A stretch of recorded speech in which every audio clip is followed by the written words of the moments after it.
খেলা করে ধৈর্যের বাঁধ বেরোলে ভাঙলে কিন্তু চোর সন্দেহে বেছে বেছে কোনো জায়গায় মুসলিম তো কোনো জায়গায় পিছিয়ে বর্গের মানুষদেরকে খুন করা হচ্ছে। আর বাড়ি চুরি গিয়েছে, তার ওই ভাইয়ের নামে কোনো অভিযোগ দায়ের না করেনি, বা সে বলছে আমার সে ভাইপো হয়তো। এটির মধ্যে একটা ষড়যন্ত্র আছে। একজন 21 বছরের তরতাজাকে পুলিশ পিটিয়ে মারলো, কি বলবেন? আমরা দেখেছি বিভিন্ন রাজ্যে, বিশেষ করে বিজেপির সাথে বেছে বেছে কোনো জায়গায় মুসলিম তো কোনো জায়গায় পিছিয়ে বর্গের মানুষদেরকে, সে আদিবাসী দলিত সব পিছিয়ে বর্গের মানুষকে বেছে বেছে খুন করা হচ্ছে। গণপিটুনিতে তারা মৃত্যুর শিকার হচ্ছে। তখন আমরা বলতে শুরু করলাম পুলিশ নিষ্ক্রিয়, বাস্তব পুলিশ নিষ্ক্রিয় বলি এটা হচ্ছে। তারপরেই দেখলাম আমাদের এখানকার আমাদের রায়দিঘির আবু সিদ্দিক হালদার নামে এক 20 বছরের পুলিশ অভিযোগটা কি সে নাকি চুরি করেছে।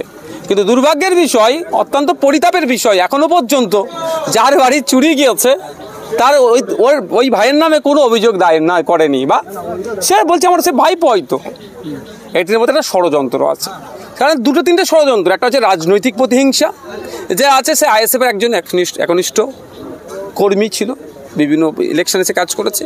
আর কিছু বাড়ির মধ্যে গিয়ে মহিলাদের সাথে কথা বলে, কিছু পুরুষের সাথে কথা বলে পেলাম, সেটা হচ্ছে কি বলছে ওই বাচ্চাটার অল্প অল্প দাঁড়ি ছিল, দেখলে আপনারা হয়তো দেখেছেন, দাঁড়ি ধরে টানাটানি করেছে। দেখুন ব্যাপারটা হচ্ছে কেউ যদি চুরিও করে থাকে তাকেও ওই শারীরিক যেভাবে অত্যাচার করেছে ওই রকম অত্যাচার করার কোনো প্রভিশনে নাই। দাড়ি ধরে টানাটানি করেছে এবং এটাও বলেছে তাকে যে তোর কোনো আল্লাহ বাঁচাতে আসলো বা আল্লাহ তোকে বাঁচাতে পারবে না, এই ধরনের কথাও বলেছে।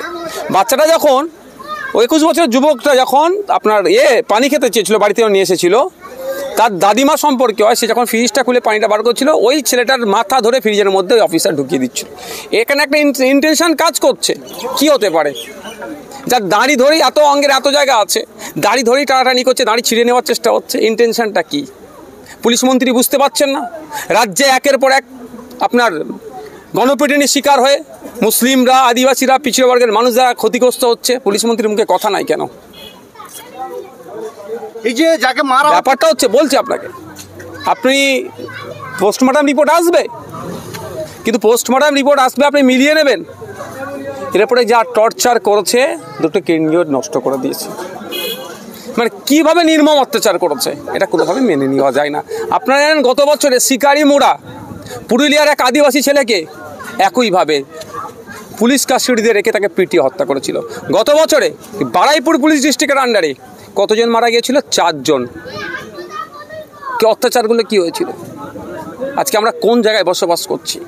কি আইনি পরিষেবা আমরা পাচ্ছি? তবে একটা কথা বলছি, আমরা ধৈর্য ধরছি। মমতা ব্যানার্জি, তৃণমূল কংগ্রেস যদি মনে করে পশ্চিমবাংলার মানুষদের ধৈর্যটাকে নিয়ে যদি মনে করে খেলা করে, ধৈর্যের বাঁধ বেরোলে ভাঙলে কিন্তু সেই মূল্য কিন্তু চুকাতে পারবে না। আমরা ধৈর্য হচ্ছি, আমরা বিচার ব্যবস্থার প্রতি, আইনের প্রতি আস্থা রাখছি।